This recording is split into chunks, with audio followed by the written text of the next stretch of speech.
Welcome to winter in the Mammoth Lakes Basin. Lake Mary Road is closed just past the Twin Lakes Vista and is the main access point for your adventures. Getting here is easy with free public transportation.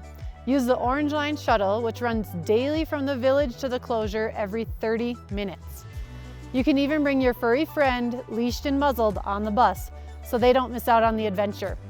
Ski equipment, snowshoes, and a backpack full of supplies can easily be carried onto the shuttle. All you have to do is catch the bus and you're here.